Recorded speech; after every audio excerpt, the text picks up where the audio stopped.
The whisper started as a glitch, a phantom signal on the Celestial Wanderer's scanners. We were charting the Kuiper Belt, our instruments tuned to the celestial hum, when it flickered through the static, a repetitive pulse, too precise to be natural, a tongue of alien logic trying to break through. "Thorn," Captain Chandra said, her voice tight with a mix of curiosity and apprehension. "You think there's something out there? Something intelligent?" Thorn, our resident astrophysicist, leaned forward, his eyes glittering with fanaticism. He'd been obsessed with deciphering alien languages since we picked him up from his obscure scholarship project on Mars probe transmissions. This signal, whatever it was, had unleashed his worst demons. "Not intelligent, Captain, ancient. A whisper across eons. It begs to be understood." His face was pale, his fingers trembling above the data console. Chandra, ever the pragmatist, sighed. "Thorn, we've run every cosmological simulation. This is outside our known parameters. We should report it. Let the experts—" "Experts!" Thorn cut her off, his voice rising. "Who know only what we've been taught. Who fear what they cannot comprehend." He slammed his fist on the console. "This is an opportunity, Captain. A glimpse into a realm beyond our wildest imaginings." She shook her head, but the flicker of uncertainty in her eyes spoke volumes. We veered off course, drawn to the faint signal like moths to a dying star. 7 Sigma Epsilon, the asteroid that held the call, was a bleak, desolate rock. The signal, however, grew stronger as our ship descended into its shadowed depths. We found it in a cavern vast and echoing, a monolith of obsidian, silent yet pulsing, with a strange inner light.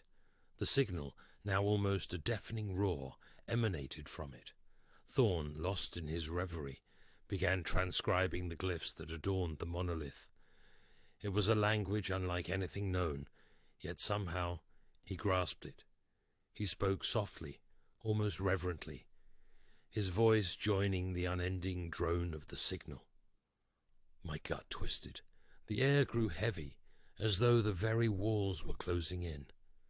Lena, our biologist, pointed a trembling finger at the monolith.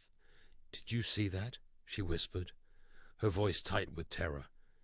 In the light, there was a shape, a fleeting glimpse of something wrong, something serpentine and ancient behind the obsidian.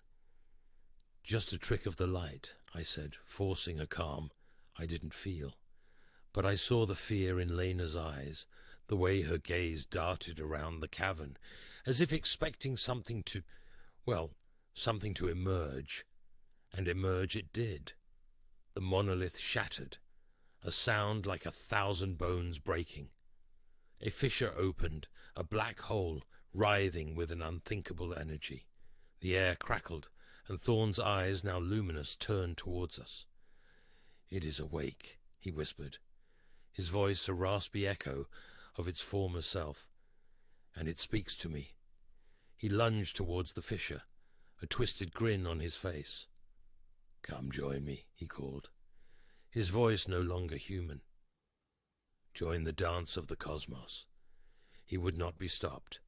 Chandra, ever the officer, drew her weapon, but it fell useless against the void that wrapped around Thorn, pulling him into its depths. He reached back, his elongated fingers scratching at the air, his eyes pleading, accusing. "Don't fear it," he screamed, his voice dissolving into static. "Embrace it." Then, in a flash of blinding light, he was gone.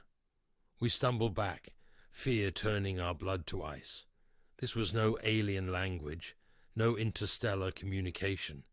It was a summoning, a call to something far older, far more terrible than we could ever comprehend, a nameless horror that yawned at the edge of reality, waiting to consume us all. The final transmission from the Celestial Wanderer was garbled, filled with static and desperate pleas, and then silence, The beacon from 7 Sigma Epsilon vanished, leaving behind only the cold, uncaring emptiness of space.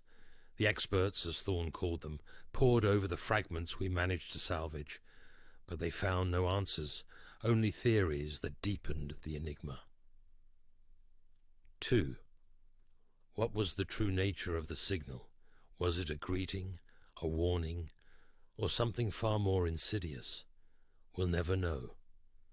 But we should have listened to the silence, because sometimes the only whisper we need to hear is the one that tells us to stay away.